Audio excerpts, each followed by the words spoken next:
Greetings, distinguished guests. I'm Salman Ahmad. On behalf of Sadakan Foundation, I want to thank you for attending this event.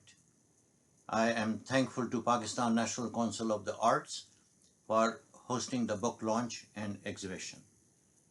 I am also thankful to Gallery 21 for its support. It is both an honor and a moment of deep reflection that we gather here today to celebrate a chapter of art history that Pakistan should be proud of. The remarkable collaboration between one of Pakistan's greatest artistic minds, Sada Khan, and one of the most profound literary voices of the 20th century, Nobel laureate Albert Camus. I would first like to say a few words about Sada Khan before discussing the topic of the day, the launching of The Stranger, published by Sada Khan Foundation. Originally, it was authored by Albert Camus and published in 1942. Sada Khan was a polymath, a painter, calligrapher, poet, and philanthropist.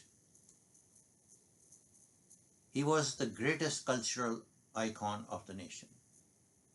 A confluence of Picasso, Michelangelo, poet Omar Khayyam, and calligrapher Yaqut.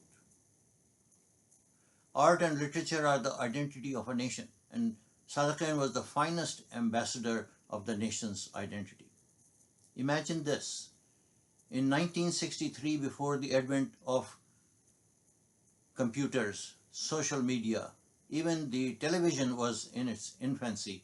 At that time, New York Times, Washington Post, and Christian Science Monitor ran articles about Sada Khan's work. At that time, even college professors, and I'm saying this based on my own experience, even college professors in United States were not familiar with Pakistan. Government of Pakistan established 3 art galleries in Sada Khan's name in Karachi, Lahore, and Islamabad, and these were established in historic buildings. Government of Pakistan has not conferred that honor on any private citizen. Sada Khan was awarded 4 civilian awards. No Pakistani can make this claim.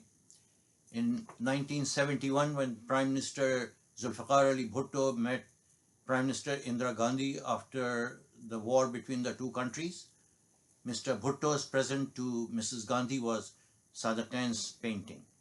When General Musharraf visited White House, he presented President Bush a Sada Khan's book.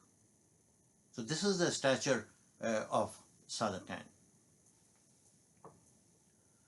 Ladies and gentlemen, today's event marks the launch of a book dedicated to Sada Khan's lithographs he made in 1964 in Paris, illustrating Camus' seminal novel, The Stranger, a project that stands as one of the highest artistic recognitions ever conferred upon a South Asian artist in the heart of Europe.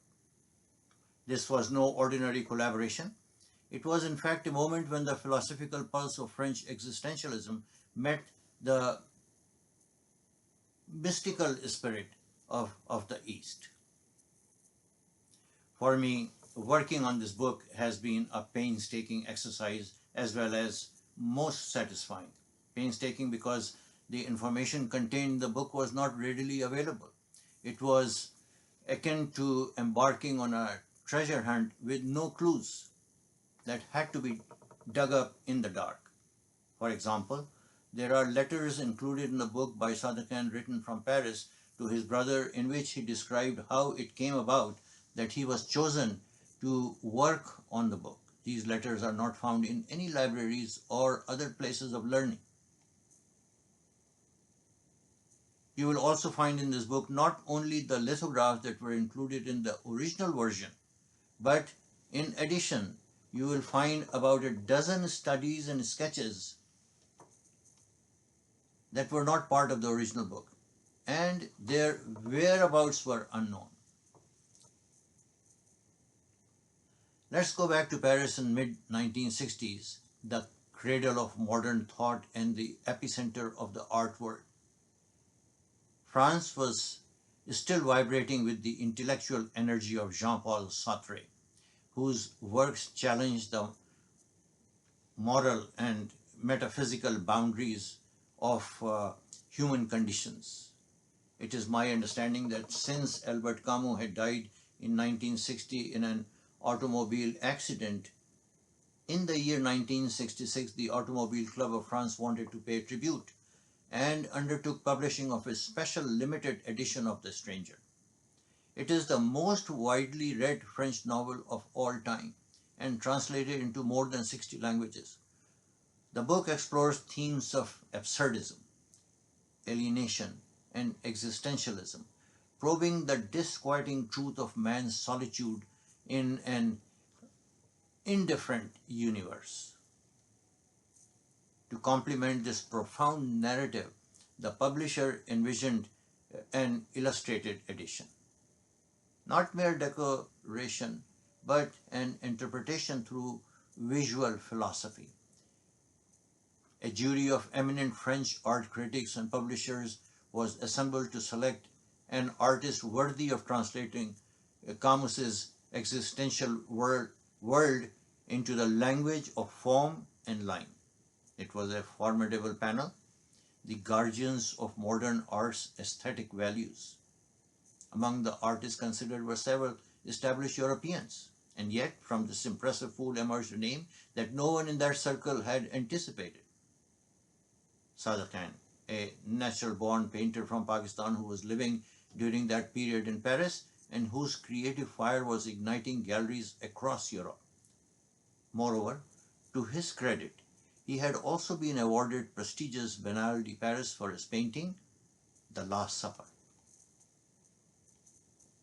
Now, how did this man who did not speak, read, or write French impress a jury of France's most discerning critics and win the coveted commission to illustrate The Stranger?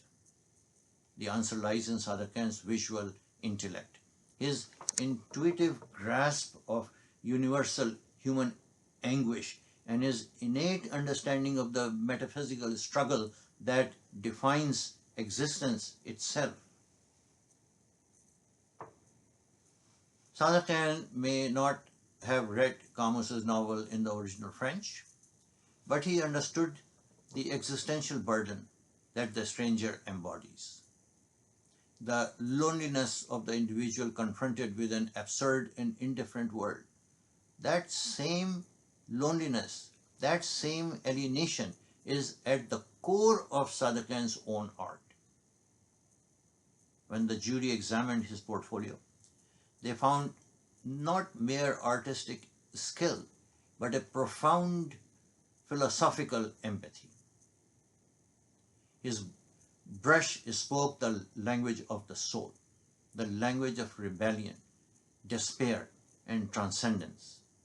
His figures, distorted and tormented, echoed Camus's Mursault. Mursault was the hero of the novel, the protagonist who stands before the world stripped of pretense, confronting death with indifference, yet searching for meaning in meaninglessness. It was this shared human truth, not linguistic comprehension, that made Saada Khan the perfect interpreter of The Stranger. The year was 1966 and the venue, Place de la Concorde in Paris, glittered with the presence of France's cultural elite. Among the distinguished guests were Madame Francine Camus. It was a moment of triumph, not only for Saada Khan but for Pakistan, though sadly the significance of that triumph would be appreciated far more in Paris than in Karachi or Lahore. The limited edition of the illustrated version of The Stranger was a masterwork of aesthetic harmony. Each page before Saada Khan's lithographs, where line and shadow mirrored Camus's philosophical vision. His art did not merely describe the text, it dialogued with it. The tortured forms, the somber tones, and the expressive calligraphic gestures captured the essence of Musar's existential detachment and the sun-drenched absurdity of his fate. It was Sadiq Khan's contribution as a visual symphony to Camus's prose. The edition quickly became a collector's item, and today, nearly 6 decades later, the original 1966 edition, if available, sells for over $15,000, if one can find it. A testament, it is a testament to its enduring artistic and historical value. And yet, as we celebrate this achievement today, we must also confront a painful truth. This monumental chapter of Sadiq Khan's career remains virtually unknown in Pakistan. The monumental achievement was allowed to fade into obscurity, buried beneath layers of neglect and cultural amnesia. None of our museums or libraries hold a copy of it. Generations of Pakistanis have grown up unaware that their greatest painter once stood shoulder to shoulder with the intellectual giants of the West, interpreting through his own idiom the existential philosophy that shaped modern thought. Sadiq Khan's genius was never confined by geography, language, or religion. He was a universal artist, a seeker of truth who believed that art must confront the fundamental questions of existence. Whether he painted calligraphy on the ceilings of Lahore Museum, murals of laborers in Mangla Dam, or the despair of man in The Stranger, his work was always an inquiry into the relationship between man and his creator, or as Camus might put it, between man and the absurd. His art, like Camus's prose, was a rebellion against silence. Both men in their respective mediums sought to affirm the dignity of human struggle in the face of nothingness. Both rejected despair and transformed it into beauty. It is little wonder then that Sadiq Khan could comprehend The Stranger without ever reading a word of French, for he had lived it not as a literary idea, but as an existential condition.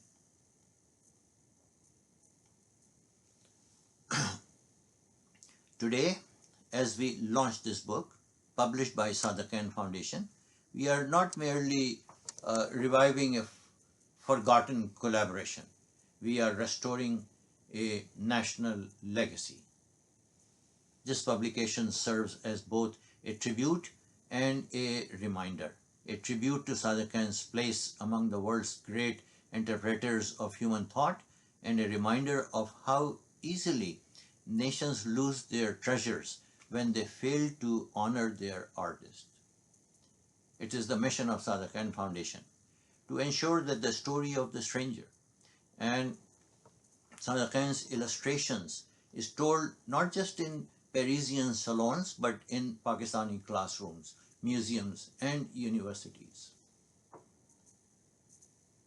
Every young artist must know that one of their own once stood before a Parisian jewelry and won, not with words, but with vision.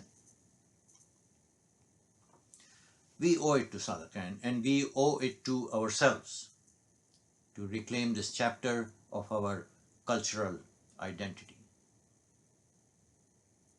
In the end, I would thank you again for attending this event and giving me an opportunity to speak about Sadiq Khan. Thank you very much.